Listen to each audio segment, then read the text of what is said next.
Jim Morgan's hands shook as he struck the match. The envelope sat on the kitchen table, 3 words in Kate's handwriting across the seal: returned to sender.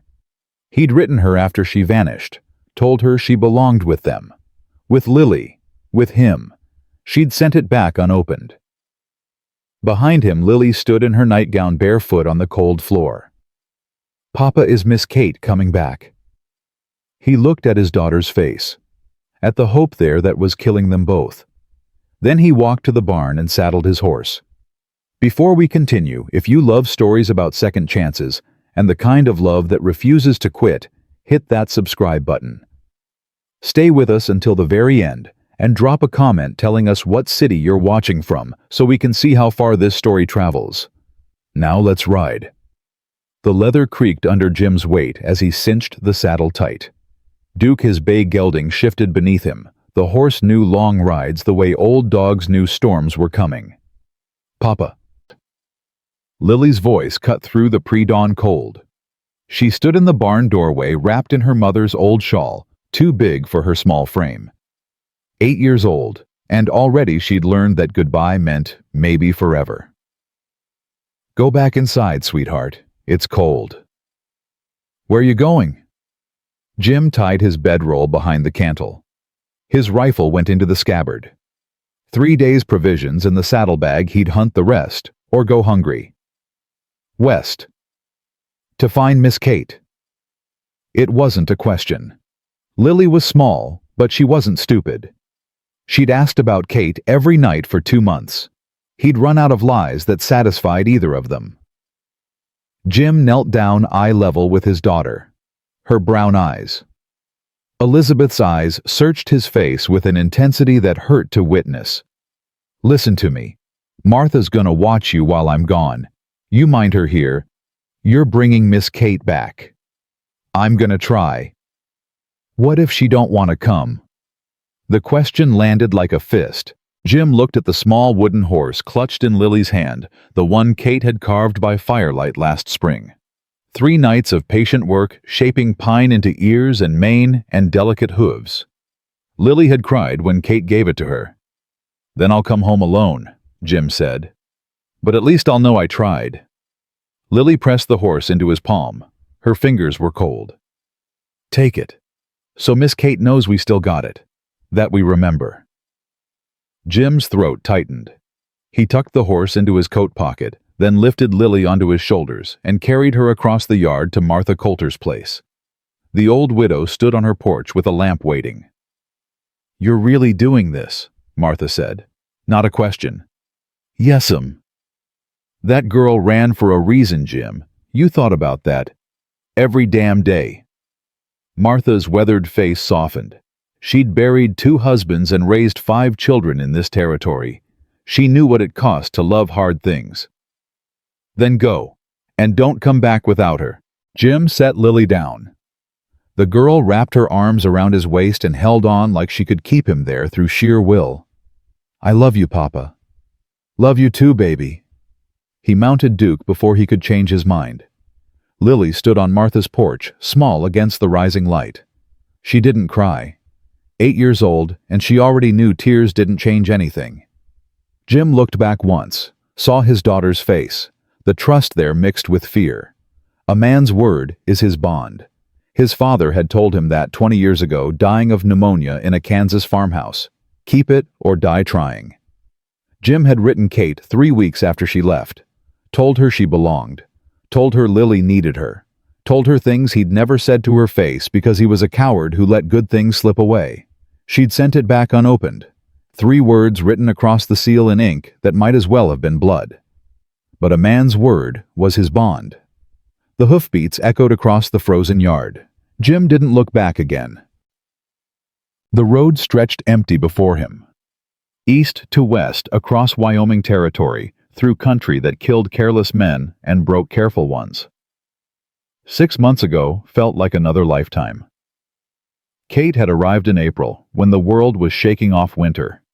Jim had been in the corral mending fence rails. The snow had warped. The sound of a wagon made him look up. A woman sat on the bench seat. Dark auburn hair pulled back in a practical braid. a worn leather bag beside her. She drove with capable hands. "Help you, ma'am?" "I'm looking for the Hendricks place.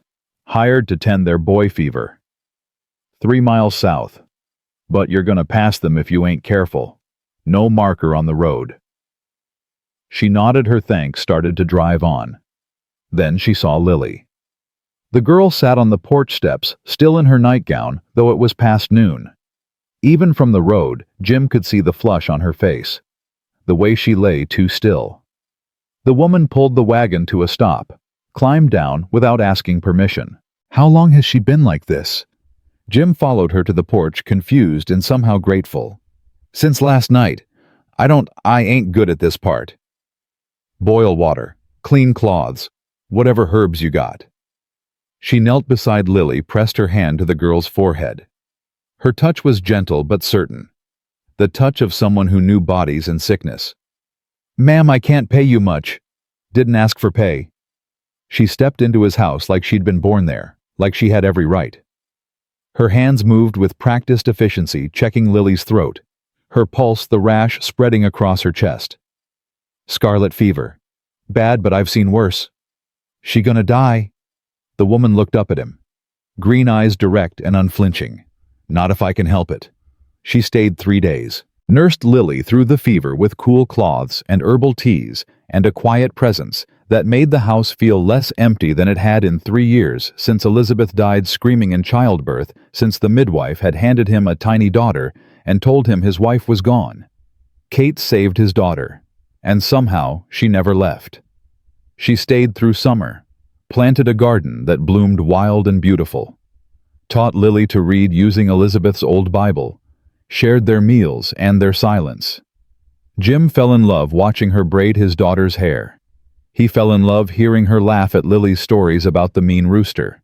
He fell in love with the way she looked at sunrise standing in the doorway with coffee in her hands like she'd always been there. Then one September morning, she was gone. No warning, no argument. Just a note on the table in careful handwriting. "I don't belong here. Forget me." So, the memory faded as Duke picked his way through rougher terrain. 2 days on the trail now. Jim's body settled into the rhythm, the creak of leather, the sound of hooves on hard earth, the endless sky pressing down. He'd waited a week after Kate left, told himself she'd come back, that whatever spooked her would pass. By the second week, Lily stopped asking when, started asking if. By the third week, Jim wrote the letter. Short, honest, desperate. "Kate, Lily asks for you every night.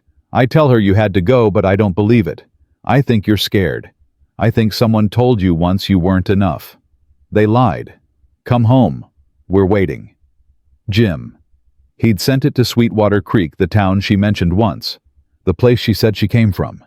It came back 2 weeks later, unopened. Those 3 words across the seal. Jim pulled the envelope from his coat now. The paper was soft from handling. He couldn't bring himself to leave it behind. "You carved toys for my daughter," he said to the empty sky. "You taught her to read. You made us whole." His voice carried into the wind and vanished. "If you think I ain't coming, you don't know Wyoming men." Dead. That night, camped beneath an outcrop of stone, Jim felt it. The crawl of awareness along his spine. The sensation of being watched. 12 years as a deputy marshal had taught him to trust that feeling. It had kept him alive through ambushes and shootouts and bad men with worse intentions. He didn't build the fire large, didn't settle into sleep too quickly. His hand stayed near his rifle. Nothing moved, nothing showed itself, but something was out there. In the morning he found the tracks. Boot prints circling his camp, staying just beyond the firelight. Someone had watched him through the night. Jim stood over those tracks for a long moment, reading what they told him. A man, heavy, experienced enough to move quietly. A hunter.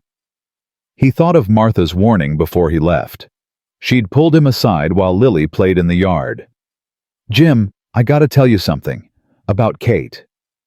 "What about her?" "Week before she left, I saw her in town, talking to a man. rough-looking fellow. Mean in the eyes. They were arguing. You recognize him? No, but there's more. Word around town is someone's been asking about you. About Jim Morgan, the former deputy marshal. Ice had settled in Jim's gut. His past wasn't as buried as he'd hoped. 3 years ago he'd helped convict Frank Morrison, bank robber, killer. The kind of man who left bodies behind like breadcrumbs. The trial had been swift, the sentence harsh. Life in territorial prison. But men like Frank Morrison had friends. Had money. Had long memories and the patience of snakes. If Frank had escaped, if he'd put a price on Jim's head, then this tracker in the darkness made sense. Bounty hunters didn't care about right or wrong. They cared about gold. Jim mounted Duke as the sun broke over the eastern hills. He'd ride hard today, put distance between himself and whoever followed. But in the back of his mind, he knew the truth. The hunter wouldn't give up. Not for $500. Not when the trail was fresh. So be it. Jim touched the wooden horse in his pocket. Felt its weight. Kate hadn't left because she stopped caring. She'd left because she cared too much and thought she wasn't worthy of it. She'd run from love the way wounded animals run from kindness. Not from cruelty, but from fear. I'm coming, Kate, he said to the mountains. Ready or not? 3 days out, the trading post appeared like Providence. One light burning against the coming dark. Jim had been riding since dawn. His body was hollow with exhaustion, the kind of tired that settled into bones. When he saw that lamplight relief nearly unmanned him. The building was small log walls, a sagging porch smoke rising from a stone chimney. A painted sign read, Howell's Trading Post, in letters worn almost to nothing. Jim dismounted and tied Duke beside 2 other horses. The door opened before he could knock. An old woman stood there, small and sturdy, with white hair pulled back, eyes that missed nothing. Storm's coming. You'll want shelter. Yes, ma'am. I'd be grateful. Then get in here before you freeze. Inside, warmth hit like a physical thing. A fire crackled in the hearth. The room smelled of coffee and venison and wood smoke. An old man sat by the fire, weathered as driftwood. Long beard, hands that had worked a lifetime. He looked up when Jim entered, nodded, once returned to his pipe. Walter, the woman called. See to his horse. The man stood without complaint and headed outside. The woman pointed Jim toward the fire. Sit. I'm Helen Howell. That's my husband. You'll eat and sleep here tonight. No argument. Jim wanted to protest. To say he couldn't afford to stop. That Kate was still days away and every hour mattered. But his body made the decision for him. He sat. Helen brought coffee in a tin cup. Then stew in a wooden bowl that tasted better than anything he'd had in a week. Walter returned, shaking rain from his coat. Good horse you got. Thank you kindly. They ate in comfortable silence. The kind that exists between people who understand not everything needs saying. Then Helen asked, her voice careful but kind. Where you headed with such determination? Jim hesitated. He didn't know these people. Didn't owe them explanations. But something in Helen's eyes, something patient and non-judging, made him speak. He told them everything. Kate arriving, Lily's fever, the summer they'd had. Kate's sudden departure, the letter, the 2 weeks of riding into country that didn't forgive mistakes. When he finished, Walter nodded slowly. Smoke curled from his pipe. Land don't lie. Neither should a man. You're doing right. Helen leaned forward, her weathered hands folded in her lap. Women carry shame we don't deserve. Someone hurt that girl long before you knew her. Told her she wasn't enough. Sometimes a man's got to ride clear across the territory to tell her the truth. What will you say when you find her? Helen asked. Jim thought about it. The words forming slowly. That she belongs. That we're waiting. That love don't quit just because someone's scared. Walter smiled into his beard. That'll do. That'll do just fine. Jim left at dawn. Helen packed extra provisions, pressed them into his hands despite his protests. "For when you bring her home," she said. "Not if. When?" The blessing warmed him more than the fire had. He rode into the day with her words following a gift more valuable than gold. The storm hit an hour later. Rain and wind and cold that cut through everything. The kind of weather that killed travelers who weren't careful. Jim pushed through because he had no choice. Kate was ahead maybe 3 days if he rode hard. The line shack he found was barely shelter. 3 walls solid, 1 collapsed, roof leaking in 3 places. But it was out of the wind. That was enough. He built a small fire near the one good wall, tended Duke in the attached lean-to, then sat alone with the sound of rain hammering what remained of the roof. 10 days on the trail now. 3 more if the weather held and his information was right. 3 more days to Sweetwater Creek. He pulled the letter from his coat. The paper had softened from handling the ink beginning to blur. He'd read it 100 times, but he read it again now, speaking the words aloud. "Kate, Lily asks for you every night. I tell her you had to go, but I don't believe it. I think you're scared. I think someone told you once you weren't enough. They lied. Come home. We're waiting." His voice was the only sound besides the rain, rough and tired and carrying all the weight of 300 miles. He folded the letter carefully, tucked it away. 3 more days. He'd make it. Had to. Because a man's word was his bond. And Jim Morgan kept his word, even when it cost him everything. The rain had stopped by morning, but the cold hadn't. Jim's bones ached as he saddled Duke in the gray pre-dawn light. 11 days now. Every muscle in his body screamed for rest, but his mind pushed forward. Kate was 3 days ahead. Maybe less. He rode hard that morning, pushing Duke faster than he should have. The horse sensed his urgency and responded, hooves pounding steady rhythm against frozen ground. By noon, Jim spotted the rider. A mile back, keeping pace, not trying to hide anymore. Jim's hand moved to his rifle. His pulse stayed steady. 12 years of law work had taught him to keep fear separate from action.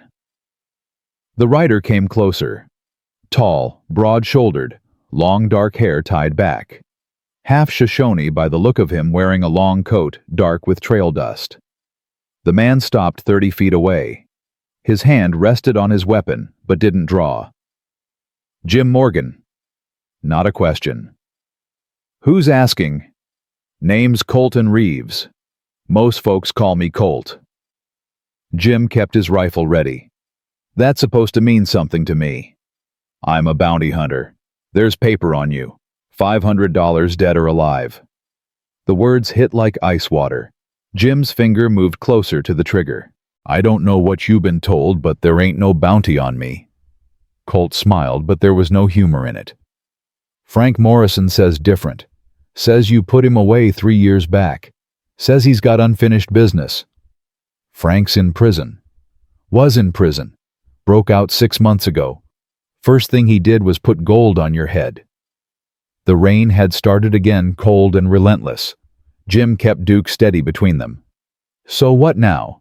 Now you come with me peaceful, or I put you down and take you back over your saddle. Your choice." Jim thought of Lily waiting at home, thought of Kate 3 days ahead in a town that didn't know a man was riding through hell to reach her. Can't do that. Made a promise. Promises don't spend, friend. Gold does. Then I reckon we got a problem. They moved at the same time. Jim fired first, the crack splitting the morning. The shot caught Colt in the shoulder, spinning him sideways. Colt's return fire went wide, missing Jim by inches. Colt clutched his shoulder, blood seeping between his fingers. He looked at Jim with something like respect. "This ain't over, Morgan." "It is today. Ride out or the next shot won't miss." Colt wheeled his horse and disappeared into the trees, leaving a trail of blood and rage. Jim lowered his rifle. His hands shook from adrenaline and fear. He'd made an enemy today, a wounded one, but he didn't have time to worry about Colt Reeves. Every hour mattered now. He mounted Duke and rode west into country that grew rougher with each mile. On the 13th day, as the sun set pale and cold, Jim rode into Sweetwater Creek.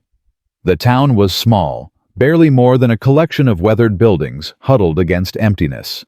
One main street, a church, two saloons, a handful of shops, and somewhere in this place, Kate was hiding. Jim stopped at the general store, mud-covered and exhausted. The shopkeeper eyed him with suspicion. "Help you?" "Looking for a woman, dark hair, quiet. Name's Kate Brennan."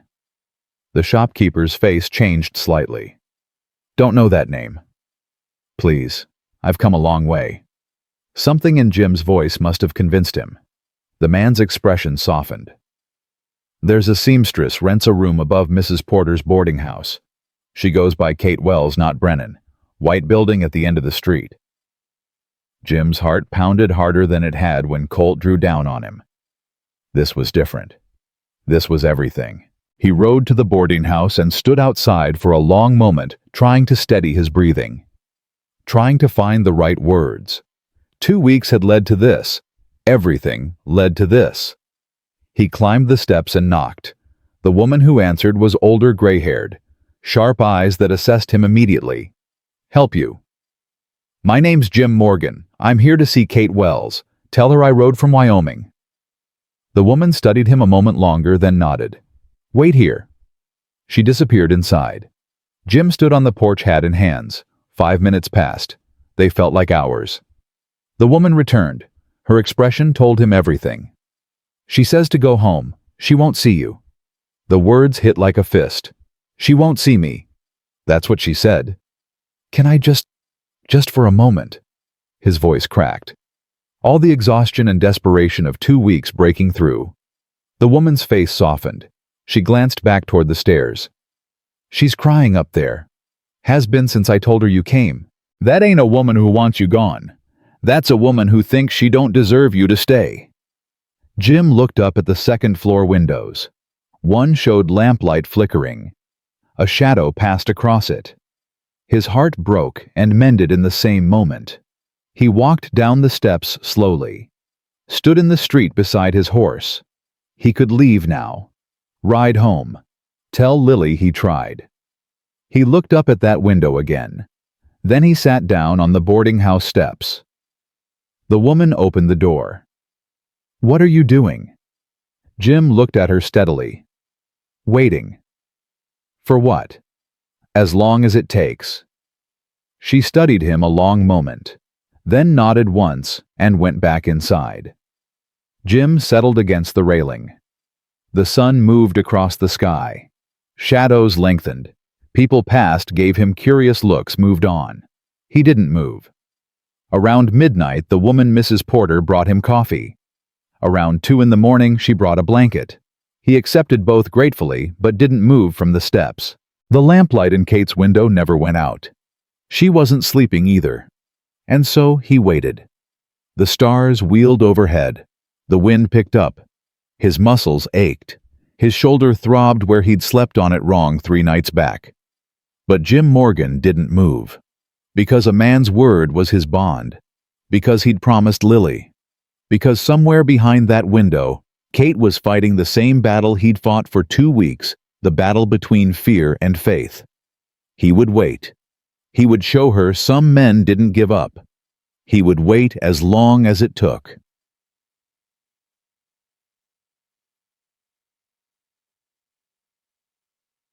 Dawn came pink and cold over the eastern mountains.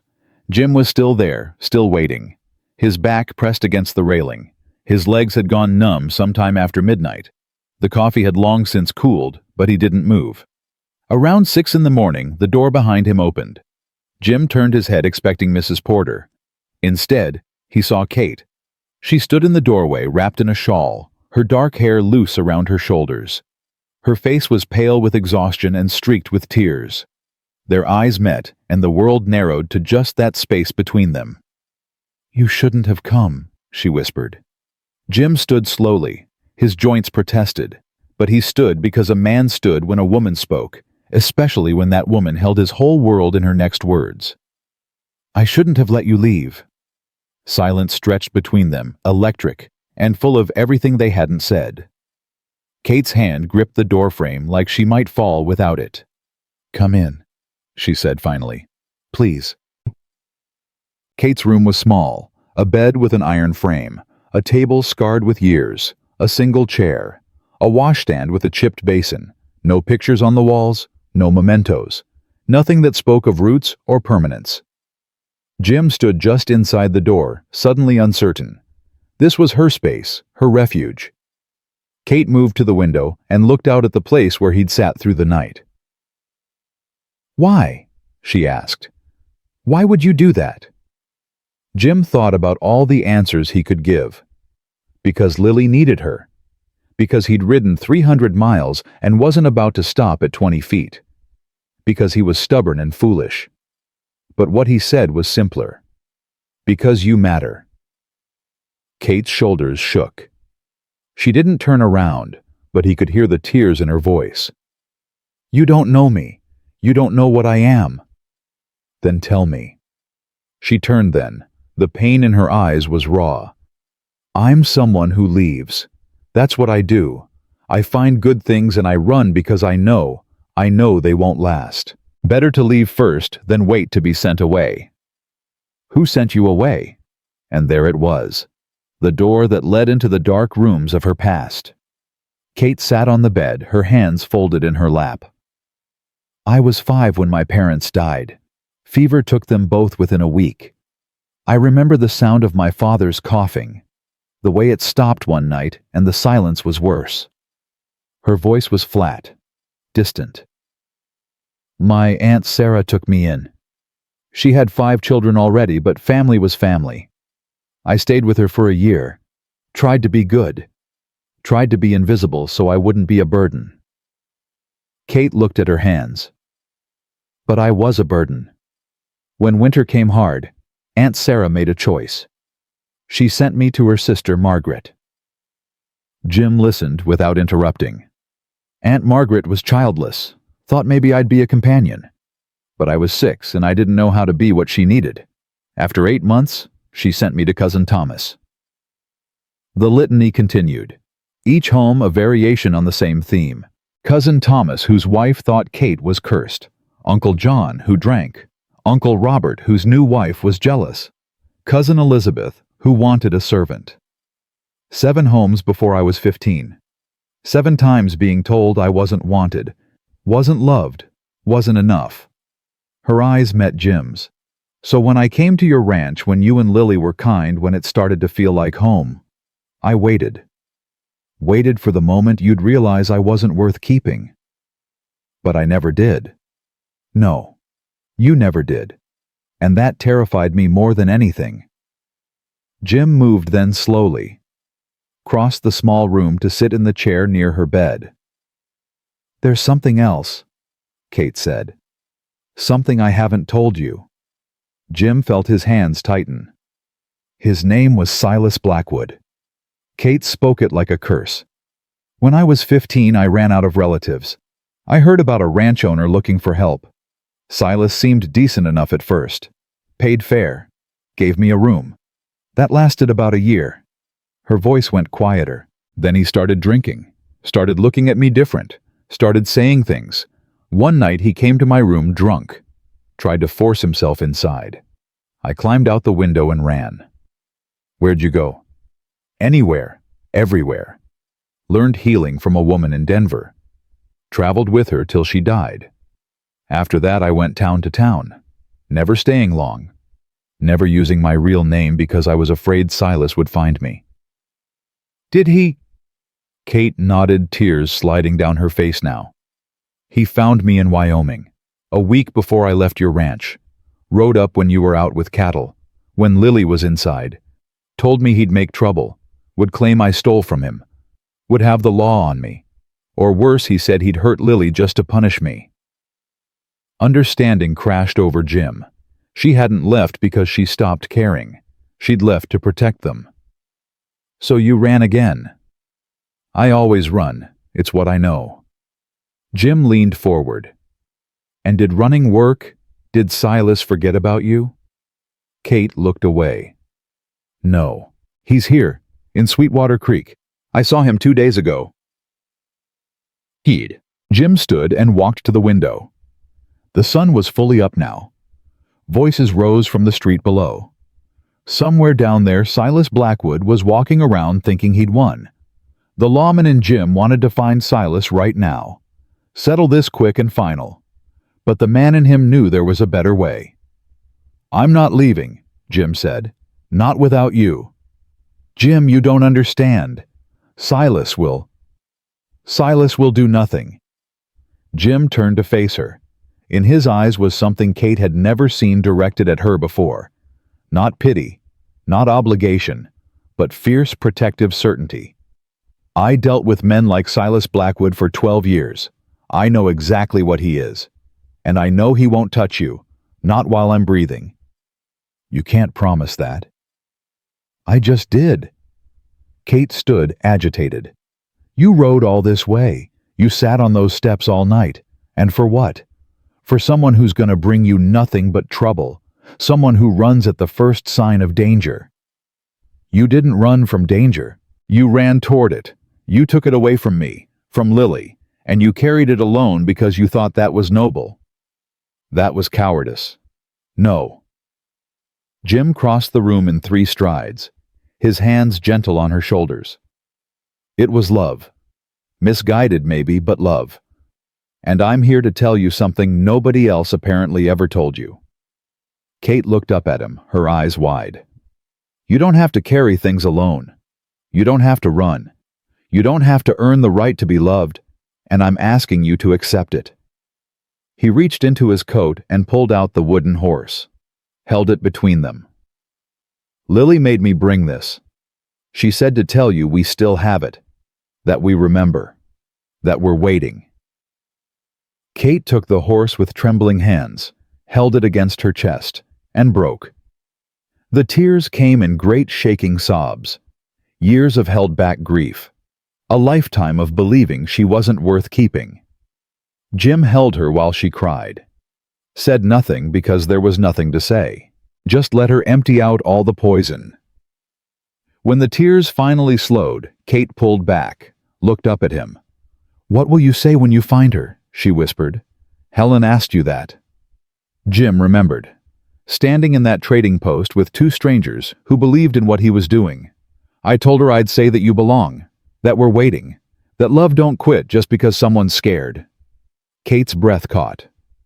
"I love you," she said, the words coming out before she could think, before fear could stop her. "I think I've loved you since the day you let me into your home, since you trusted me with Lily. I was just too afraid to admit it." Jim went very still. "Say that again."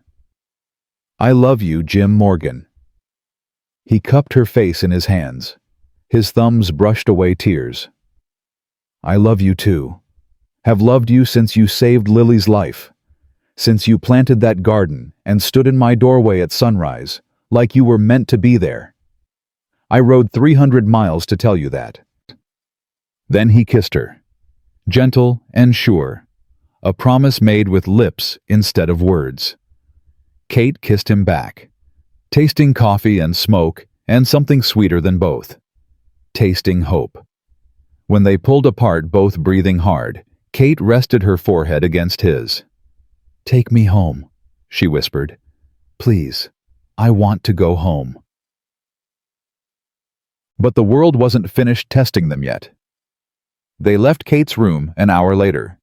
Jim carried her single bag, everything she owned. Mrs. Porter stood at the bottom of the stairs, smiling. "Knew you'd wear her down."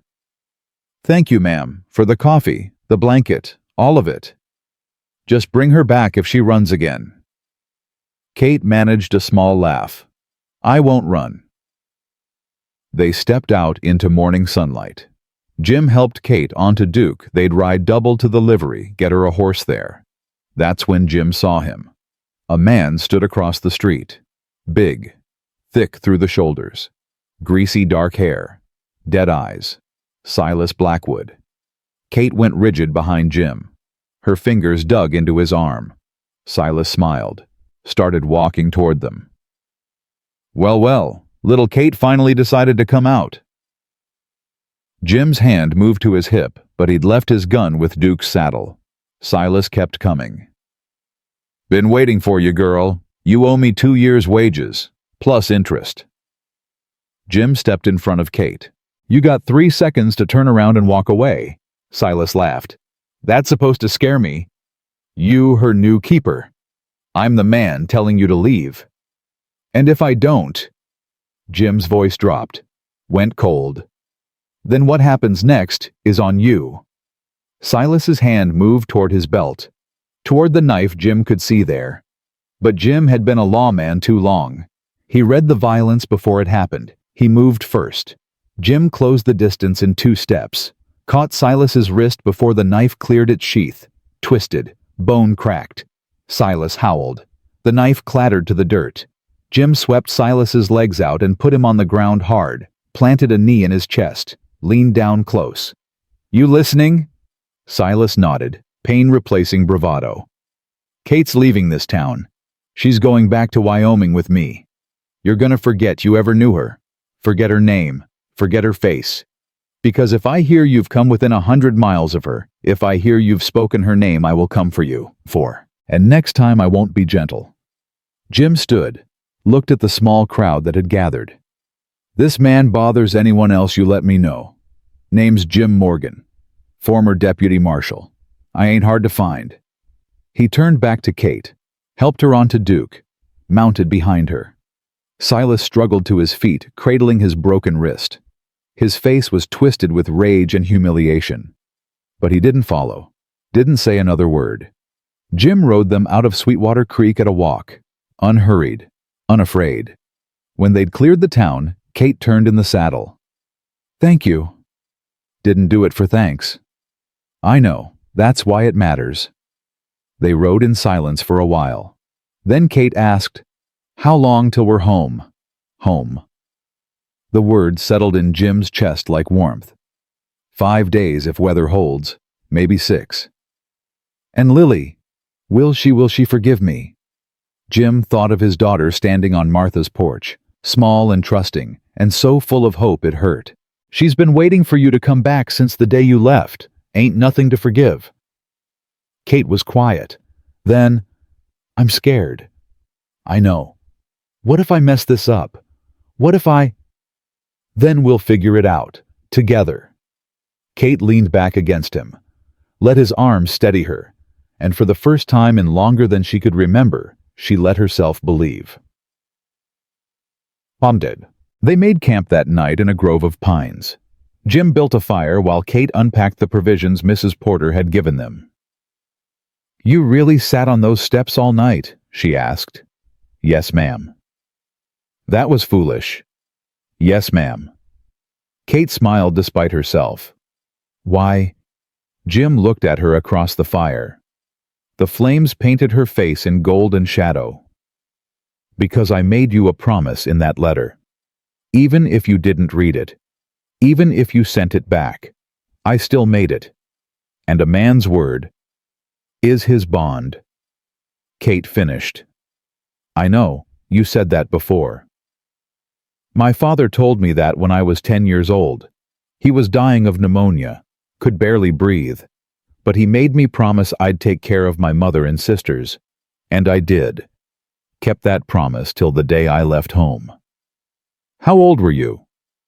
17. Mother'd remarried by then. Good man. They didn't need me anymore. Jim poked at the fire with a stick. Went west, became a deputy marshal, met Elizabeth, had Lily. You miss her, Elizabeth? It was the first time Kate had asked directly. Jim was quiet for a long moment. Every day, but not the way I did at first. At first it was like drowning, like I couldn't breathe without her. But time it don't heal exactly. It just teaches you to live with the hole. Kate understood that, had lived with holes her whole life. I ain't trying to replace her, Kate said softly. I know I can't. I know. And I ain't asking you to. Elizabeth was Elizabeth. You're you. Both true things. Kate felt something loosen in her chest. Some fear she hadn't even known she was carrying. What happens when we get home? She asked. We live. We work the ranch. We take care of Lily. And in the spring, if you want... Jim paused. We can talk about making this permanent. A wedding. If that's something you'd want. Kate felt panic rise. Old instincts. But she looked at this man who'd ridden 300 miles through storms and bullets, who'd sat on cold steps all night just to prove he meant what he said.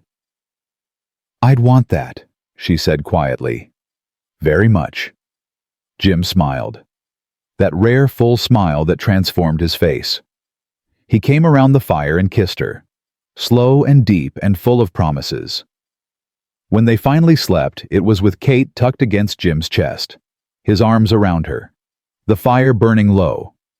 For the first time in months, Kate didn't dream of running. She dreamed of home. They woke to gunfire. Jim was on his feet before his eyes were fully open, rifle in hand. Kate scrambled behind a tree, her heart hammering. 3 shots. Close. Maybe half a mile east. Then silence. Jim's jaw tightened. He knew that pattern. Someone hunting, or someone being hunted. "Stay here," he said. "Jim, no. Stay here." He moved through the trees, low and quiet, the lawman in him taking over. Kate watched him disappear into the gray pre-dawn light, her hands shaking. 5 minutes passed. 10. Then Jim emerged from the tree line, his face grim. Behind him stumbled a woman, young maybe 20. Her dress was torn. Blood streaked her arm. "Help me get her to the fire," Jim said. Kate was already moving. They eased the woman down. Kate examined the wound, a graze across the upper arm. Clean through. She'd live. "What happened?" Kate asked gently. The woman's eyes were wild with fear. "My husband. We had a wagon. He shot at me. Tried to—" She couldn't finish. Jim knelt beside her. "Where is he now?" "I ran. Don't know if he's following." "He is," Jim said flatly. "I saw boot prints heading this way." Kate met his eyes, saw the calculation there. They couldn't leave this woman. But staying meant danger. "How far are we from the nearest town?" Kate asked. "Half a day's ride, place called Red Fork." The woman grabbed Kate's arm. Please don't let him find me." Kate looked at Jim, saw him nod once. "We won't," Kate said. "I promise." They broke camp fast. Jim helped the woman, her name was Sarah Finch, onto Duke behind Kate. He'd walk alongside, rifle ready. "If he comes, you two ride hard for Red Fork," Jim said. "Don't look back." "I'm not leaving you," Kate said. "You will if I tell you to." Kate started to argue, but Sarah whimpered behind her. The woman was terrified, barely holding together. They moved through the morning at a careful pace. Jim's eyes never stopped scanning the trees. Around noon they heard it, hoofbeats behind them. "Go," Jim said. "Now." Kate kicked Duke into a run. The horse lunged forward. Sarah held on crying. Jim turned to face whoever was coming, his rifle raised. A man burst through the trees on a gray horse. 30's unshaven eyes red from drink or rage or both. He saw Jim and reined up hard. "Where's my wife?" "Gone. And you ain't following." The man's face twisted. "She's mine. I got rights." "You got nothing. Turn around." "You don't know what she did. She—" "Don't care. Turn around or I drop you here." The man's hand moved toward his gun. Jim's rifle never wavered. "Don't," Jim said quietly. "I've killed men for less. Don't make me add you to that count." Something in Jim's voice, the absolute certainty there, made the man hesitate. His hand moved away from his weapon. "This ain't over," he spat. "It is. You ride back the way you came. You don't follow. You don't look for her. You forget she existed. Because if I hear you've hurt another woman, any woman, I'll find you. And it won't go easy." The man glared at Jim for a long moment, then wheeled his horse and disappeared back into the trees. Jim waited 5 minutes. Then 10. making sure he was really gone. Finally he turned and jogged after Kate and Sarah. He found them 2 miles ahead, Kate still riding hard. When she saw him running behind, she pulled Duke to a stop. "Jim!" She dismounted and ran to him, threw her arms around his neck. He caught her, held her tight. "You're all right," she breathed. "You're all right." "Told you I would be." Sarah slid off the horse, wincing. "Did you? Is he?" "He's gone. Won't bother you again." "How can you be sure?" Jim looked at her steadily. "Because I'm very good at making men understand when they've lost." They reached Red Fork by late afternoon. Small town, but it had a sheriff's office. Jim took Sarah there himself, explained the situation to a weathered deputy named Hayes. "She'll need a place to stay," Jim said. "Somewhere safe till she figures out what's next." Hayes nodded. "Church has a house for women in trouble. Widow Morrison runs it. Good woman." "Thank you." As they left the sheriff's office, Sarah caught Jim's arm. "Why'd you help me?" "You don't even know me." Jim thought of Kate. Of all the times she'd needed someone to help, and no one had. Because somebody should have helped you a long time ago. And because it was the right thing to do. Sarah's eyes filled with tears. She turned to Kate. "Thank you. Both of you." Kate hugged her. "You're gonna be all right. You're stronger than you know." They left Sarah at the church with Widow Morrison, a stern-faced woman with kind eyes who promised to keep her safe. As they rode out of Red Fork, Kate was quiet. "What are you thinking?" Jim asked. "That could have been me. If I hadn't run from Silas when I did. If I'd stayed even one more day." Jim reached over and took her hand. "But you didn't. You ran. And you survived. That's what matters." "I got lucky." "No, you were smart and brave. There's a difference." Kate squeezed his hand. "Thank you for helping her." "Couldn't not help." They rode in silence for a while. Then Kate asked, "How many days till home?" 3, maybe 4, Ma. "I can't wait to see Lily." Jim smiled. "She's gonna lose her mind when she sees you."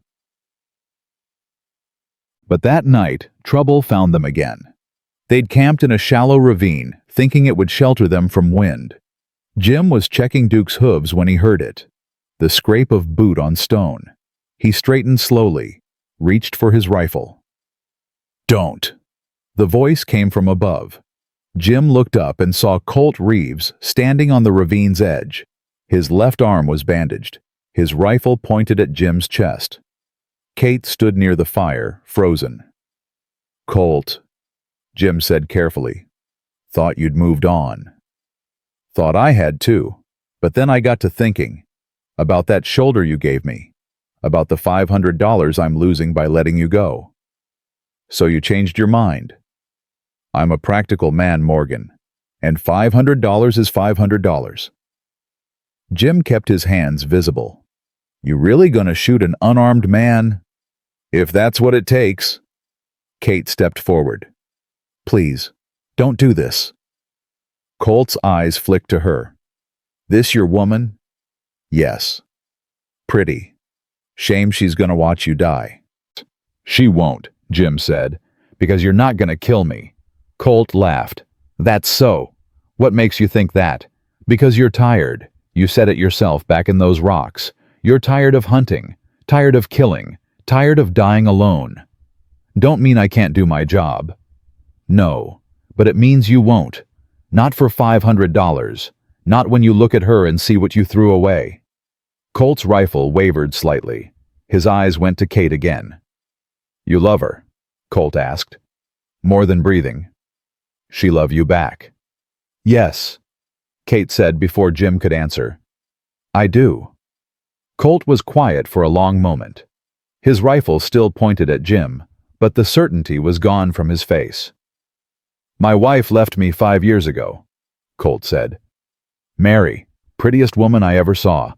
She begged me to quit hunting, told me it was killing me, killing us." "Did you quit?" Jim asked. "No. Told her the money was too good. That I'd quit after one more job, then another, then another. Colt's voice cracked. She left in the middle of the night, didn't even leave a note, just packed her things and disappeared. You ever try to find her? No. Figured she made her choice, that she was better off without me. Jim took a careful step forward. Maybe she was waiting for you to choose her, to show her she mattered more than the hunt. Colt's rifle lowered slightly. Too late now. Maybe, maybe not. But you shoot me tonight, you'll never know. You'll spend the rest of your life wondering if you could have been different. Colt looked at Jim, then at Kate, then at his own hands holding the rifle. Slowly he lowered the weapon. Go, he said quietly. Get out of here before I change my mind. Jim didn't move. What'll you tell Frank Morrison?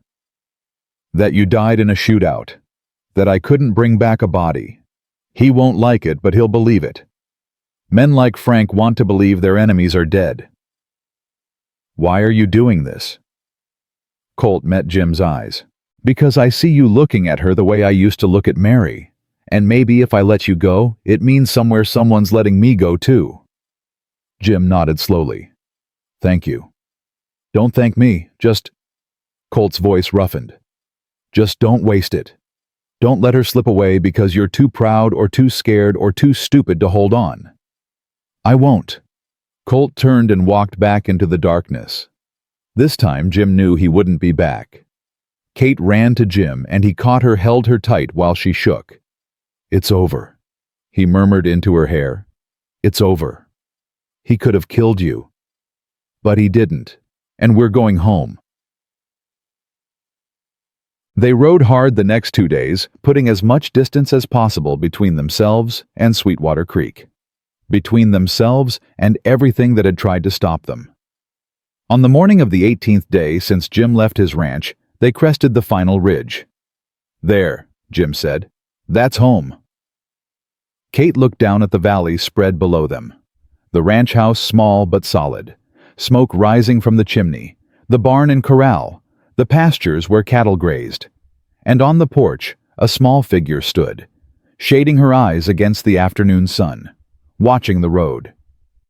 Even from this distance, Kate could see the moment Lily recognized them. Could see her go rigid with shock. Then the girl exploded into motion. She ran down the porch steps across the yard, running toward them with her arms outstretched. Papa, Miss Kate, you came back. Jim spurred Duke faster, and Kate held on tight. They thundered down the slope, and Kate's heart pounded so hard she thought it might burst. They reached the yard, and Jim barely had time to dismount before Lily launched herself at him. He caught her, lifted her up, and she sobbed into his coat. You're home. You're home. You're really home. I am, baby. I am. Lily pulled back and looked past her father. Looked at Kate still sitting on the horse. The hope and fear and desperate love in that small face broke Kate's heart and remade it all at once. Kate dismounted her legs, shaky. Took 2 steps forward. Then Lily was running to her. Kate dropped to her knees and caught the girl in her arms, held her tight, felt those small hands clutching at her dress. You came back, Lily sobbed. Papa said you would, but I was so scared you wouldn't. I'm here, sweetheart. I'm here. Are you staying? Really staying? Kate looked up at Jim, saw him watching them with eyes wet and bright. She looked down at Lily. At this child who had given her a wooden horse and trusted her father to bring her home. Yes. Kate said, her voice strong and certain. I'm staying. I promise. Lily threw her arms around Kate's neck again, and Kate held her. Held this child who wasn't hers by blood, but was hers in every way that mattered. Martha Coulter appeared on her porch, wiping her hands on her apron. She smiled. Looks like you found her, Jim. I did. Good. Now get inside, all of you. I got supper ready, and I imagine you're both starving. That evening they sat around the kitchen table, the 4 of them, eating Martha's stew and bread. Lily talked non-stop. telling Kate everything that had happened in the 2 months she'd been gone. The chickens had babies. The mean rooster got eaten by a fox. She'd practiced reading every night. Kate listened and laughed and felt the pieces of herself knitting back together. She caught Jim's eye across the table, saw the love there, the pride, the relief. After dinner, after Lily had finally exhausted herself and fallen asleep in her chair, Jim carried her to bed. Kate followed, watched as he tucked his daughter in. When he turned, Kate was standing in the doorway.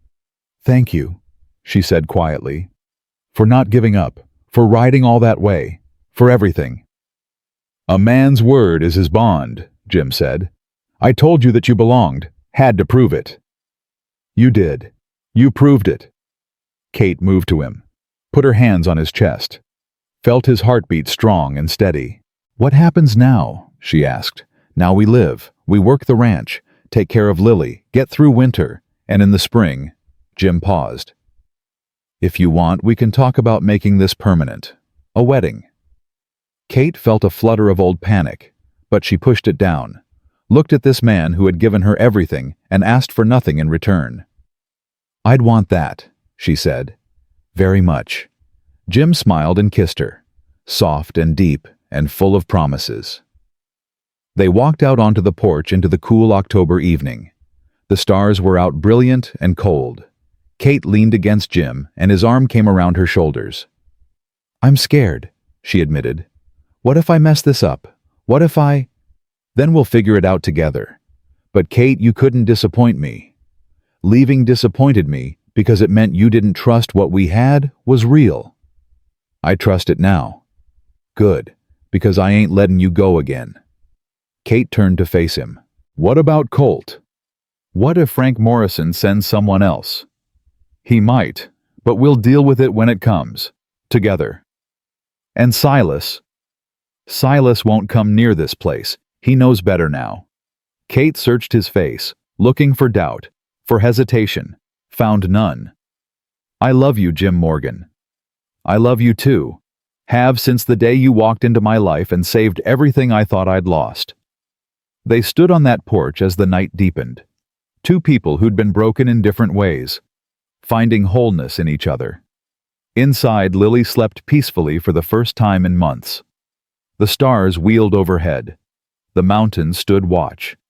And in a small ranch house in Wyoming territory, a family knit itself together, choosing each other over fear, choosing love over safety, choosing to believe that some things were worth the risk. 2 days later, Martha came to visit. She found Kate in the garden pulling weeds from the beds that had gone wild in her absence. "Child, you got your work cut out for you." Kate smiled. "I don't mind. Feels good to be useful." Martha sat on the porch steps watching her work. "Jim told me what happened, with Silas, with that bounty hunter." "He did?" "Said you were braver than you give yourself credit for, that you ran to protect them not because you were a coward." Kate's hands stilled in the dirt. "I'm not sure that's true." "It is. And you're here now. That's what matters." Kate sat back on her heels. "Martha, can I ask you something?" "Course." "How do you do it? How do you trust that good things will last?" Martha was quiet for a moment. "You don't. Not at first. You take it day by day, hour by hour if you have to. And eventually enough days pass that you look back and realize you've built something strong, something that won't break just because you're scared it will. What if I fail them? You will. Everyone fails people they love sometimes. That's part of being human. But failing ain't the same as leaving. Failing means you tried. Leaving means you gave up. Kate thought about that, about the difference between failing and quitting. "Thank you," she said. "Don't thank me yet. Wait till you survive your first Wyoming winter with that man. He gets grumpy when it's cold." Kate laughed, despite herself. That night, after Lily was asleep, Jim found Kate standing at the window, looking out at the land bathed in moonlight. "What are you thinking?" he asked. "That I've never stayed anywhere this long, that I don't know how to be someone who stays." Jim came to stand behind her, wrapped his arms around her waist. "You learn," he said, "same way you learned everything else, one day at a time." Kate leaned back against him. "What if—" "Kate." Jim turned her to face him. "I need you to hear something. Really hear it." She nodded. "You're gonna wake up some mornings and feel scared. Gonna want to run. That's natural. Your whole life taught you that leaving was safer than staying. But when those mornings come, and they will come, I need you to talk to me. Tell me you're scared. Don't just disappear. I promise." "Say it again." "I promise I won't run. Not without talking to you first." Jim kissed her forehead. "That's all I ask." They stood at the window for a long time, holding each other, building trust one moment at a time. Outside, an owl called. The night wind moved through the pines. And inside, two people who'd almost lost everything held on to what they'd found. A week passed, then two. Kate settled into the rhythm of the ranch, cooking, cleaning, teaching Lily her letters, helping Jim with the animals. Some mornings, she woke with panic tight in her chest, but she didn't run. She talked to Jim, let him hold her until the fear passed. And slowly, so slowly, she almost didn't notice the fear came less often, lasted shorter, lost its power. One morning in late October, Kate woke before dawn. The house was still dark. She could hear Jim's breathing beside her, deep and steady. She got up carefully, pulled on her shawl, and walked out onto the porch. The sun was just starting to rise, pink and gold spreading across the eastern sky. Kate stood there, coffee in her hands, watching the light grow. Behind her, the door opened. Jim stepped out still in his nightshirt. "Morning," he said. "Morning." He came to stand beside her. Neither of them spoke, just watched the sunrise together. After a while, Jim asked, "You all right?" Kate thought about it, really thought about it. "Yes," she said, and meant it. "I think I really am." Jim smiled, kissed her temple. Inside, Lily called for them, her voice happy and clear in the morning quiet. "Miss Kate, Papa, I'm hungry." Kate laughed, took Jim's hand. "Come on, let's go feed our daughter." Our daughter. The words felt right, felt true. They walked back inside together, into the warmth, into the life they were building. And Kate finally understood what home meant. Not a place, not a building, but people. People who chose her. People who stayed. People who loved her, not despite her broken places, but because of them. Because those broken places made her who she was. Kate Brennan had spent her whole life running. But she wasn't running anymore. She was home. Winter came early that year. By mid-November, snow had already buried the high passes. Jim worked from dawn till dark, preparing the ranch for the hard months ahead. Cutting firewood, reinforcing the barn, moving cattle to lower pasture. Kate worked beside him, learning, adapting, becoming stronger with each passing day. One afternoon, Martha arrived with news that made Kate's blood run cold. "There's a man in town asking questions," Martha said. She stood in the kitchen, snow melting off her coat. "About Jim. About you." Jim looked up from the harness he was mending. "What kind of man?" "Rough sort. Says his name's Reese. Claims he's looking for his sister." Kate's hands stilled over the bread dough she was kneading. "That's not his sister's name. Silas's brother was named Reese Blackwood." Jim stood slowly. "You sure?" "Positive. Silas talked about him once. Said his brother worked as a hired gun down in Colorado." Martha looked between them. "You think he's here for revenge?" "I think he's here for something," Jim said. "And I aim to find out what." Kate grabbed his arm. "Jim, no! You can't just walk into town." "I can and I will, because if I don't, he'll come here. And I won't have him anywhere near you or Lily." "Then I'm coming with you." "No." "Yes." Kate's voice was steel. "I'm done running. I'm done hiding. If this is about me, then I face it, with you." Jim searched her face, saw the determination there, the courage she'd been building day by day. "All right," he said, "but you stay behind me, and if I tell you to run, you run. Understood?" "Understood." They rode into town an hour later. Lily stayed with Martha, who'd promised to keep the girl safe no matter what happened. The saloon was half empty when they walked in. A few men drinking, a card game in the corner, and at the bar a man who looked like Silas Blackwood, but harder, meaner. He turned when they entered. His eyes went straight to Kate. "Well now, little Kate Brennan, been a long time." Jim stepped in front of her. "You Reese Blackwood?" "I am, and you must be the man who broke my brother's wrist." "Your brother had it coming." Reese smiled, but there was no warmth in it. "Funny. Silas said the same thing about you." "Where is Silas?" Kate asked from behind Jim. Reese's eyes shifted to her. "Dead. Drank himself to death 3 weeks after you left Sweetwater Creek. Whiskey and shame's a hell of a combination." Kate felt something twist in her chest. Not grief, she couldn't grieve Silas, but something close to it.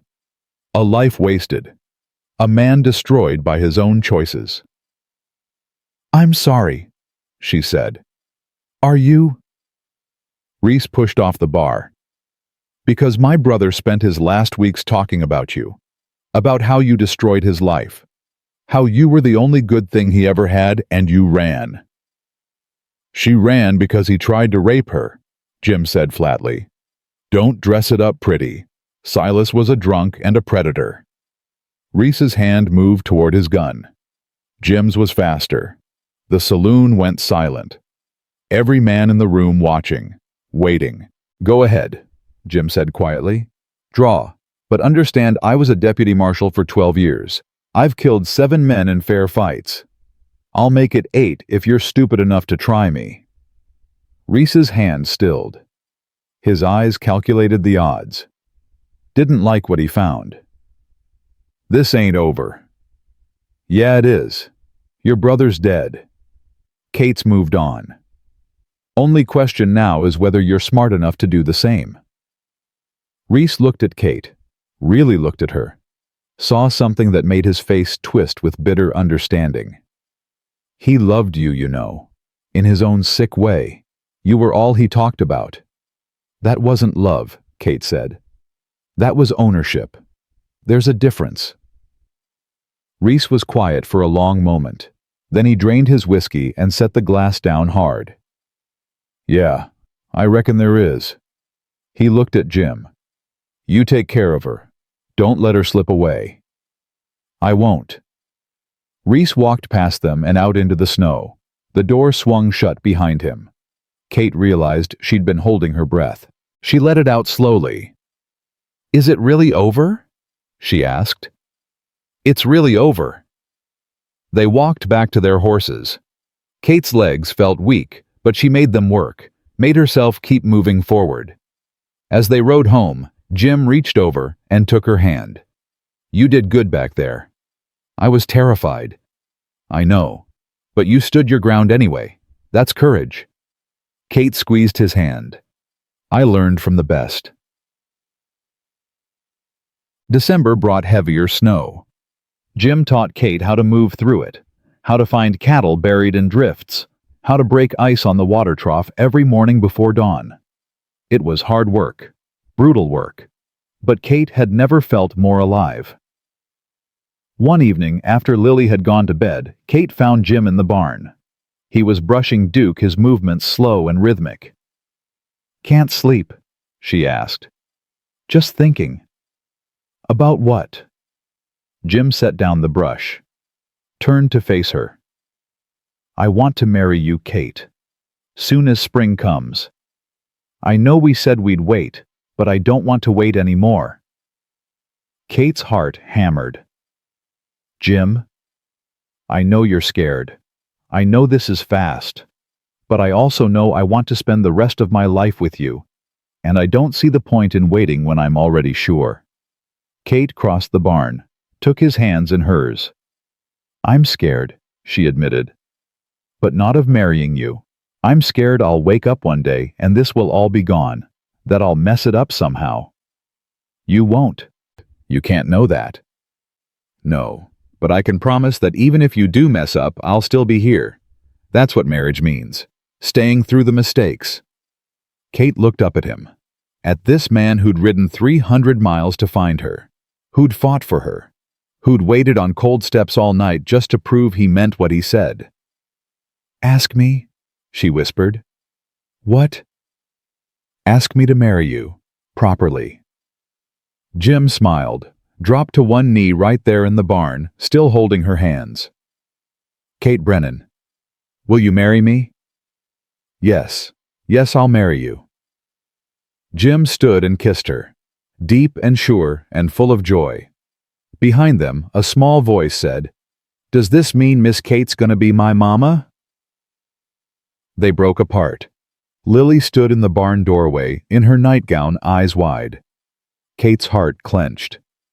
Lily, I know I can't replace your mother. I would never try to. I know, Lily said. She walked to Kate and took her hand. But Mama's gone. And you're here. And I love you. Can I call you Mama? Kate's eyes filled with tears. She knelt down eye level with the girl. I would be honored. Lily threw her arms around Kate's neck. Jim put his arms around both of them. And in that barn with snow falling outside, a family became complete. But happiness was a fragile thing in the territories.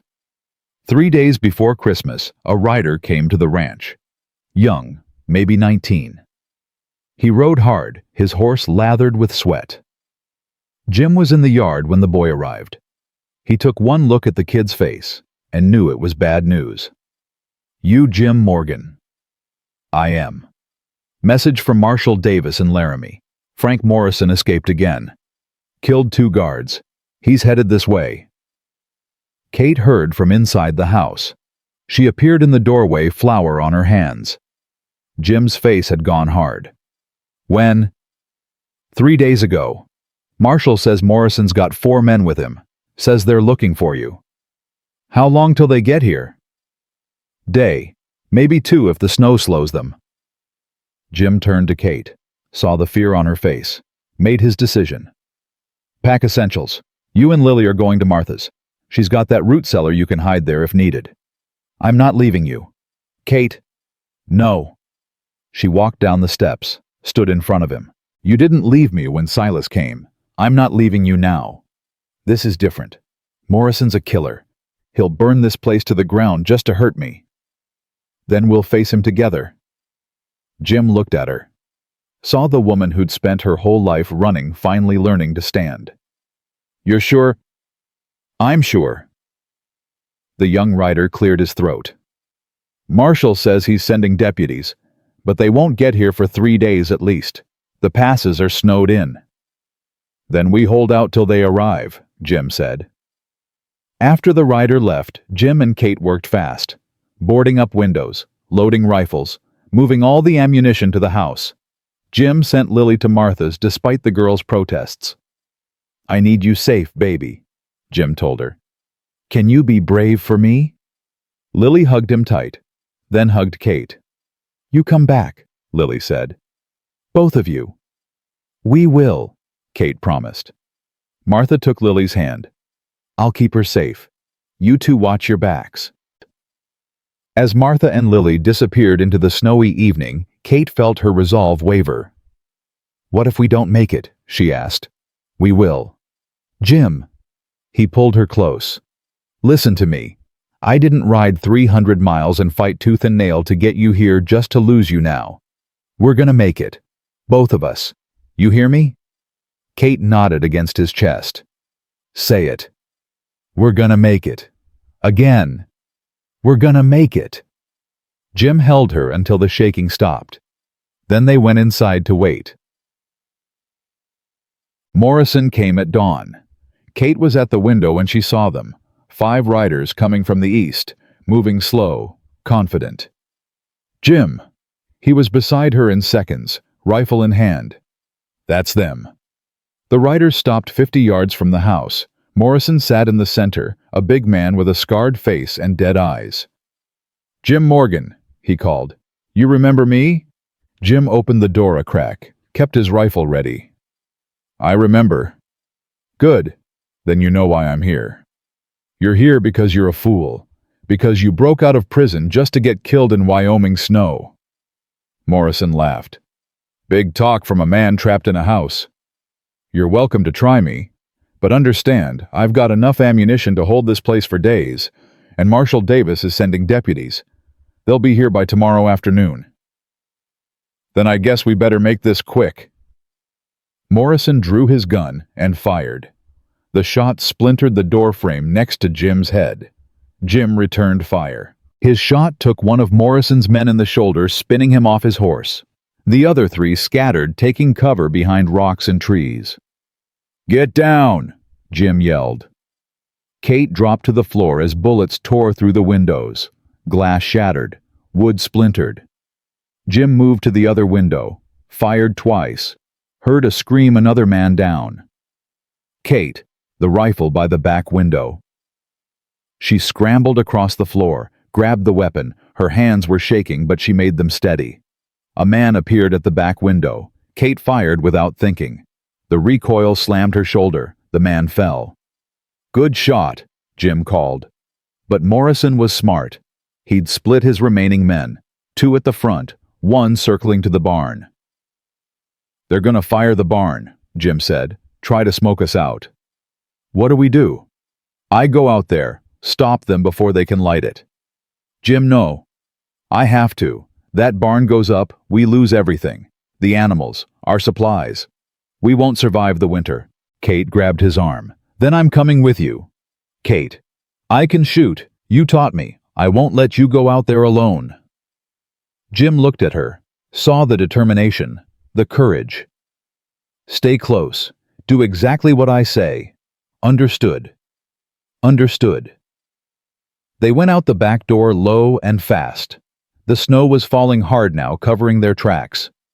Jim moved toward the barn, Kate right behind him. They reached the corner just as Morrison's man appeared with a torch. Jim fired. The man dropped. But the torch fell into dry hay. Flames caught instantly. "No!" Kate ran forward, trying to stamp out the fire. A shot rang out. Kate felt something burn across her arm. She fell. "Kate." Jim was beside her in seconds. She clutched her arm, blood seeping through her fingers. "I'm all right. It's just a graze." But Jim's face had gone white with rage. He stood turned toward where the shot came from. Morrison stepped out from behind the barn. Gun raised. Touching. Real touching. "But now, she's gonna watch you die." He fired. Jim dove sideways. The bullet missed by inches. Jim came up shooting. His first shot hit Morrison in the leg, the second in the chest. Morrison went down. The remaining 2 men saw their boss fall, saw Jim standing over him, rage in every line of his body. They ran. Jim let them go. Knelt beside Morrison instead. The man was dying, blood bubbling at his lips. "You won?" Morrison gasped. "Happy?" "No," Jim said. "Just tired." Morrison laughed wetly. "Yeah, me too." Then he stopped breathing. Kate limped to Jim's side. The barn was burning now, flames reaching for the sky. But the animals were out. Jim had released them when the shooting started. Jim pulled Kate against him, held her while they watched the barn burn. "We lost everything," she whispered. "No, we didn't. We're alive. That's what matters." Behind them, horses approached. Jim turned rifle ready. But it was Marshal Davis and his deputies. They'd ridden through the night when they heard Morrison had gotten ahead of them. "Morgan, you all right?" "We are now." Davis looked at Morrison's body, at the burning barn, at Jim and Kate covered in soot and blood. "Hell of a fight." "Yeah." "He's dead. The others ran. We'll track them down." "Good." Davis tipped his hat. "You done good, Jim. Real good." After the marshal left, Jim and Kate stood in the snow, watching the barn collapse in on itself. "We'll rebuild," Jim said. "Come spring, we'll rebuild it bigger. Better." Kate leaned against him. "I'm sorry I got shot. I'm sorry I let you come out there. You didn't let me do anything. I chose." Jim kissed the top of her head. "I know, and I'm proud of you." They stayed there until the fire died down, until Martha came with Lily, the girl running through the snow, to throw herself into their arms. "You're all right. You're both all right. We are, baby. We are." That night they all slept in Martha's house. Jim held Kate close, careful of her bandaged arm. "I love you," he whispered. "I love you too. Still want to marry me, even after all this?" Kate smiled in the darkness. "Especially after all this." Spring came late that year, but when it finally arrived, it brought warmth and hope and new beginnings. Jim and Kate were married in the little church in town on a Sunday in April. Lily stood beside Kate in a yellow dress holding a bouquet of wildflowers. Martha cried. Half the town showed up. Even Marshal Davis came, though he had to leave early for duty. When the preacher said, "You may kiss your bride," Jim cupped Kate's face and kissed her like it was the first time and the last time all at once. Lily cheered. The crowd laughed and clapped. And Kate Brennan, now Kate Morgan, finally understood what it meant to belong. After the ceremony, they had a small celebration at Martha's house. Food and music and neighbors who'd become family. Jim pulled Kate aside at one point, led her out to the porch. "You happy?" he asked. "More than I ever thought possible." "Good, because I've got something for you." He handed her a small wooden box. Inside was a silver ring, simple, unadorned, perfect. "It was my mother's," Jim said. "I want you to have it." Kate's eyes filled with tears. "Jim, I can't." "You can. She'd want you to have it. Would want you to know you're family now. Really family." Kate slipped the ring on. It fit perfectly. "Thank you," she whispered. They stood on that porch watching the sun set. Lily ran in the yard with other children. Music drifted from inside. "I never thought I'd have this," Kate said. "A home, a family, someone who loves me." "Well, you got it now, and I ain't letting go." Kate turned to him, put her arms around his neck. "Good, because I'm not running anymore. This is where I belong, with you, with Lily, here." Jim kissed her, slow and deep and full of promises for all the years to come. Inside, someone called for the bride and groom. They were wanted for the first dance. Jim offered his arm. Kate took it, and together they walked back inside, into the warmth, into the life they'd fought so hard to build. The life that had started with a letter marked "Return to Sender" and ended with two people who refused to give up on love, who refused to give up on each other, who proved that sometimes the bravest thing you can do is simply stay. The first year of marriage tested them in ways Kate hadn't expected. It wasn't the big things, it was the small ones. Jim leaving his boots in the middle of the floor. Kate rearranging his tools without asking. Arguments over money, over chores, over nothing at all. One morning in June, they had their first real fight. Jim had hired 2 ranch hands without consulting Kate. She found out when they showed up at dawn expecting breakfast for 4 instead of 3. "You should have told me," Kate said after the men had eaten and gone to work. "Didn't think I needed permission to hire help on my own ranch." "It's not about permission, it's about respect, about making decisions together." Jim's jaw tightened. "I've been running this place alone for 3 years. Can't just change how I do things overnight?" "I'm not asking you to change everything. I'm asking you to remember I'm here now, that this is my home too." "I know that." "Do you? Because sometimes it feels like you're just letting me live here, like I'm still a guest." Jim stood abruptly. "That's not fair." "Maybe not, but it's how I feel." He grabbed his hat and walked out. Didn't come back till after dark. Kate spent the day angry and hurt and terrified. What if this was it? What if he'd decided she was too much trouble? What if... But when Jim finally came home, he sat at the table across from her. His face tired. "You're right," he said. "I should have told you about the hands. Should have asked what you thought. I'm sorry." Kate felt the tightness in her chest ease. "I'm sorry too, for saying you were treating me like a guest. I know you're not. But you're also not wrong. I do forget sometimes that I'm not alone anymore, that I got someone to talk things through with." "We're both learning," Kate said. "Neither of us has done this before." "No, but we'll figure it out." He reached across the table. She took his hand. "I'm not going anywhere," Kate said. "Even when we fight, even when it's hard, I'm staying." "I know, but thank you for saying it." That night they talked till midnight. About expectations, about fears, about building a life together that worked for both of them. It was the first of many such talks. Hard conversations that slowly built something stronger than romance, built partnership, built trust. In July, Kate discovered she was pregnant. She told Jim one evening after Lily had gone to bed. He was mending tack by lamplight when she sat beside him. "I need to tell you something." He looked up, saw something in her face that made him set down his work. "What is it?" "I'm expecting. A baby. Due sometime in February if my counting's right." Jim went very still. Then a smile spread across his face, slow and wondering. "A baby." "Yes." He pulled her into his arms and held her so tight she could barely breathe. "Kate. God, Kate. Are you happy?" He pulled back to look at her. "Happy I'm—" His voice broke. "Elizabeth died giving me Lily. I never thought I'd get this chance again. To have a child with someone I love. To do it right this time.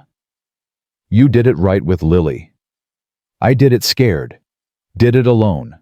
This time..." He put his hand on her still flat stomach. "This time, I get to do it with you."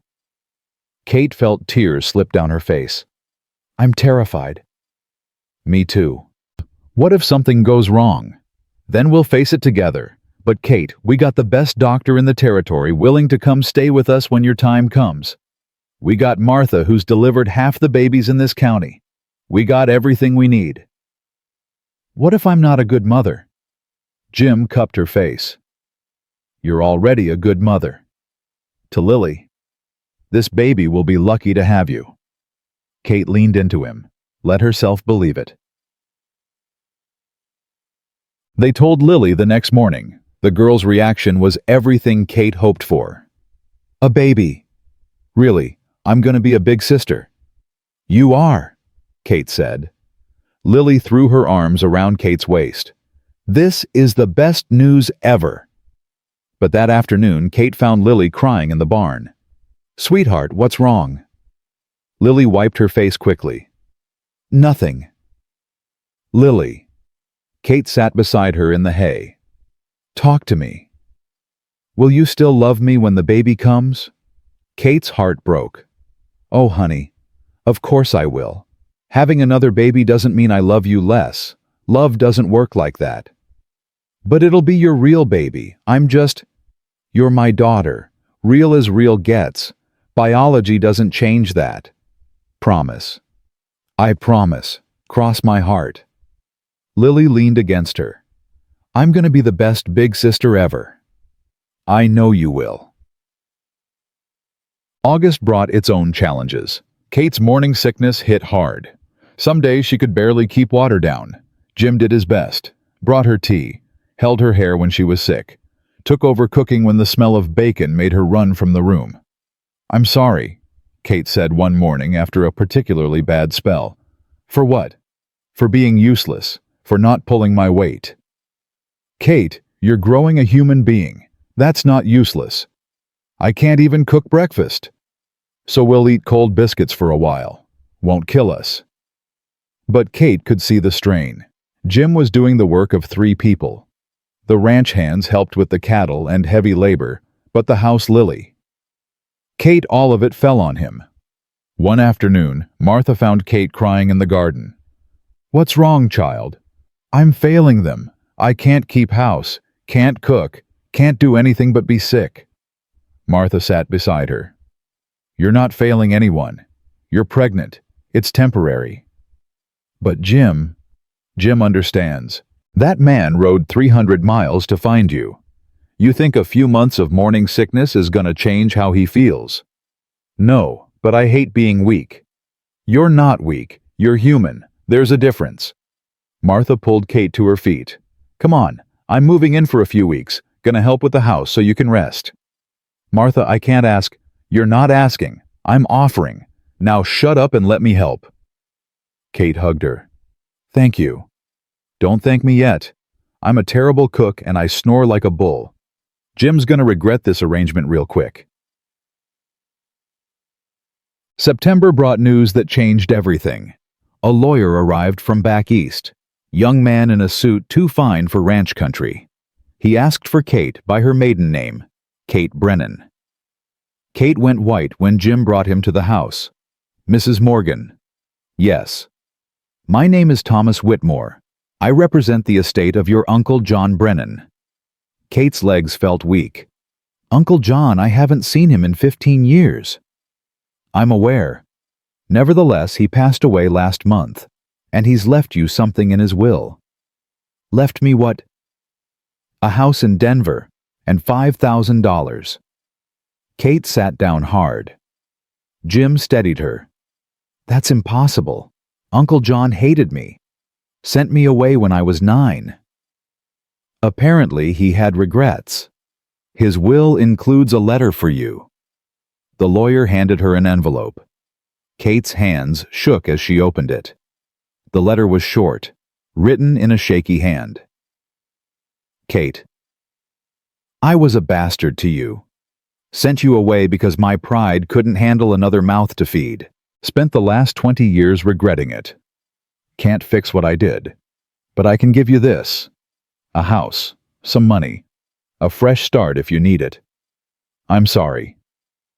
Uncle John."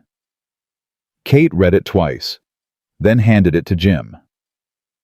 $5,000, she whispered. "We could rebuild the barn, fix the fence, get through winter easy." Jim was quiet, reading the letter over and over. "What do you want to do?" he finally asked. "I don't know. I never expected." She looked at the lawyer. "How long do I have to decide?"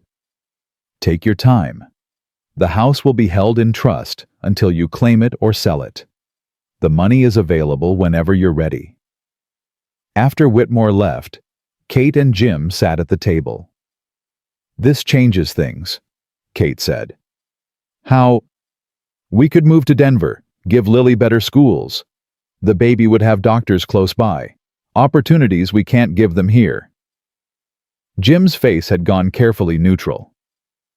"Is that what you want?" "I don't know. Maybe. Doesn't it make sense?" "Sense. Maybe. But this is our home."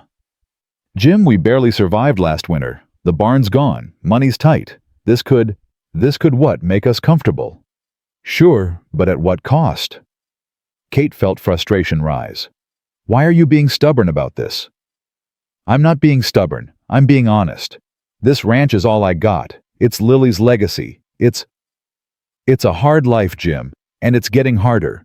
Don't you want easier for our children? I want them to know the value of work, of land, of building something with their own hands. And I want them to have choices, to not struggle like we do." They stared at each other across the table. The distance between them suddenly felt vast. "I need to think," Kate said. "Can you give me time to think?" "Take all the time you need." But his voice was cold, closed off. That night they slept back to back, not touching. Kate spent a week wrestling with the decision. She walked the ranch, talked to Martha, prayed. Jim didn't push, didn't argue, just worked harder than ever. like he could prove through sheer labor that the ranch was worth keeping. Finally, Kate found him in what remained of the barn. He was salvaging beams, his shirt soaked with sweat despite the autumn chill. "Jim?" He straightened. "Yeah. I've decided." His whole body tensed. "All right. I want to sell the house in Denver, use the money to rebuild here, to expand, to make this place everything it can be." Jim went very still. "You sure?" "I'm sure, because you were right. This is our home, not some house in Denver. Here, with the land and the work and the life we're building. I don't want easy. I want ours." Jim crossed the space between them in 3 strides, pulled her into his arms. "Thank you." "For what?" "For choosing this, for choosing us." "I'll always choose us."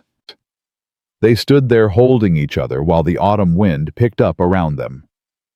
"We're gonna make this place something special," Jim said.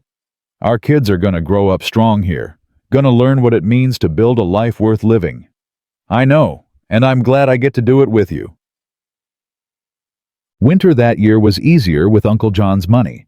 They rebuilt the barn bigger and better, hired more help, stocked up on supplies that would see them through till spring. Kate's belly grew round. Lily talked to the baby constantly, telling stories through Kate's skin. "You're gonna love it here, little one. We got chickens and horses, and Papa's teaching me to rope. Mama makes the best bread even though she says she can't cook, and Martha snores really loud, but she's nice." Kate laughed, running her fingers through Lily's hair. "You're gonna be such a good big sister." Christmas came cold and bright. They spent it with Martha eating too much and singing carols off-key. Lily got a new dress. Jim gave Kate a rocking chair he'd built himself for nursing the baby. "It's perfect," Kate said, tears in her eyes. Everything made her cry lately. "Good, because you're going to spend a lot of time in it come February." February arrived with a blizzard. The snow piled so high they couldn't see past the porch. Jim worried the doctor wouldn't make it when Kate's time came. But the baby had its own schedule. Kate's pains started on a clear morning in mid-February. Jim sent one of the hands racing for the doctor. Martha appeared within the hour. "How far apart?" Martha asked. 10 minutes. Kate gasped. "Maybe less." "Then we got time. Jim, boil water. Get clean sheets. Lily, honey, you're going to stay with the hands in the barn till this is over." "But I want to help." "You'll help by staying out of the way. Go on now." The labor lasted 14 hours. Long enough for Jim to pace a hole in the floor. Long enough for Kate to curse him Montana and every decision that had led to this moment. But when the baby finally came, a boy healthy and squalling, Kate forgot all of it. "He's perfect," she breathed. Jim stared at his son with wonder. "He really is. What do we name him?" They'd discussed names for months, but never settled on one, now holding this small, perfect person Jim knew. "Morgan. Morgan William, after my father." Kate smiled through tears. "Hello, Morgan. Welcome home." The months after Morgan's birth were hard in new ways. Sleepless nights, endless feedings, Lily jealous despite her promises. One afternoon, Kate found Lily crying again. "What's wrong, sweetheart? You don't love me anymore. You only love Morgan." Kate's heart ached. She sat beside Lily, careful of her still healing body. "That's not true. I love you just as much as I always have." "But you're always with him, always feeding him or holding him or—" "Because he's a baby, he needs constant care, but that doesn't mean I love you less." "Promise. I promise. Come here." Lily crawled into her lap. Kate held her daughter, her first child baby or not, and rocked her gently. "You know what?" Kate said. "I need your help with something." "What?" "I need you to teach me how to be a good mama. Because I never had one, remember?" "But you did. You had your first mama and she loved you so much. So maybe you can tell me what she did. What made her special?" Lily thought about it. She sang to me every night, even when she was tired. Then I'll sing to you every night, even when I'm tired. What else? She always had time to listen. Even when Papa needed her or chores needed doing, she'd stop and listen to me. Then I'll listen, I promise. And she did. Every night after that, after Morgan was fed and sleeping, Kate sat with Lily, sang to her, listened to her day, made sure Lily knew she was loved and wanted and essential. Slowly the jealousy faded. Lily started helping with Morgan, holding him, singing to him, being the big sister Kate knew she could be. Spring came again. The ranch thrived. The cattle multiplied. The garden Kate planted fed them through summer. One evening in June, after both children were asleep, Jim found Kate on the porch.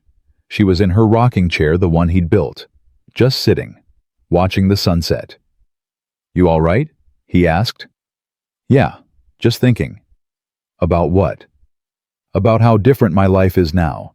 A year ago I was hiding in Sweetwater Creek, convinced I'd always be alone, convinced I didn't deserve anything good." Jim sat beside her. "And now I got a husband who loves me, 2 children who need me, a home that's really mine. It's so much more than I ever dreamed. You deserve all of it. I'm starting to believe that." Jim took her hand. They sat in comfortable silence, watching the light fade. "You ever regret it?" Kate asked. "Riding all that way to find me, fighting so hard to keep me, not for a single second. Even when I'm difficult. Especially then, because it means you're still here, still fighting with me instead of running from me."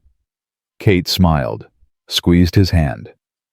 "I love you, Jim Morgan." "I love you too, Kate Morgan." Inside, Morgan started crying. Lily called for Kate. The moment was over, but it didn't matter. Because there would be 1,000 more moments, 1,000 more sunsets, 1,000 more chances to sit together and remember how far they'd come. Kate stood.